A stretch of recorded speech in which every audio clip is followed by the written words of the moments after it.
અમદાવાદ શહેરના સરખેજ વિસ્તારમાં ગુરુવારે સનસનાટીભરી અને ચોંકાવનારી ઘટના બની હતી, જેમાં એક યુવતીની કથિત પજવણી કરી રહેલા યુવકે હોસ્પિટલમાં જ પોતાની જાત પર પેટ્રોલ છાંટીને આગ લગાવી દીધી હતી. આ ઘટનાને પગલે હોસ્પિટલમાં ભારે અફરાતફરી મચી ગઈ હતી. આત્મદાહનો પ્રયાસ કરનાર યુવક ગંભીર રીતે દાઝી ગયો હતો અને સારવાર દરમિયાન તેનું મોત નીપજ્યું છે. જ્યારે જે યુવતી સાથે તેણે તકરાર કરી હતી તે આઘાતને કારણે બેભાન થઈ ગઈ હતી. અમદાવાદના સરખેજ આત્મવિલોપન બાબતે પોલીસ નિવેદન સામે આવ્યું છે કે સરખેજ અલનુર હોસ્પિટલ ખાતે સમગ્ર ઘટના બની હતી. મળતા અહેવાલ પ્રમાણે મૃતકને અલનુર હોસ્પિટલમાં રિસેપ્શનિસ્ટ તરીકે કામ કરતી યુવતી સાથે એકતરફી પ્રેમ હતો.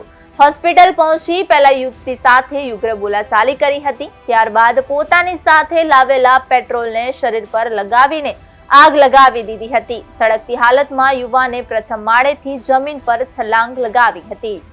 આમાં એવું છે, સરખેજ પોલીસ સ્ટેશનની હદમાં એક અલનુર હોસ્પિટલ કરીને આવેલી છે.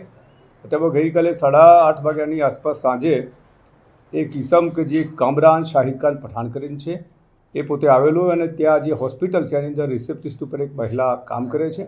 એની સાથે એને એક તરફી લગાવ હતો અને એના કારણે એ આવેલો અને એની સાથે બોલાચાલી કરેલી અને ત્યાર પછી પોતે આવેશમાં આવી અને પોતાની સાથે પેટ્રોલ લાવેલો હતો, જે પોતાની જાત શરીર ઉપર રેડી અને પોતે સળગી ગયેલ.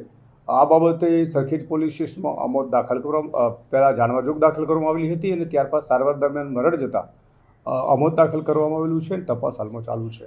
એમાં એવું છે કે જ્યારે એ પોતે પોતાની જાત ઉપર પેટ્રોલ રેડે છે અને સળગે છે, ત્યાર પછી ત્યાંથી જે હોસ્પિટલ છે ફર્સ્ટ ફ્લોર ઉપર છે એટલે ત્યાંથી એકદમ સળગવા માંડે છે અને ત્યાંથી એ ભૂસકો મારીને નીચે પડેલો અને રોડ ઉપર ચાલવા માંડેલું એવી તપાસ હકીકતમાં ખુલેલું છે, પણ હજુ તપાસ ચાલુ છે. સાચું જે હશે એ રેકોર્ડ ઉપર આવી જશે.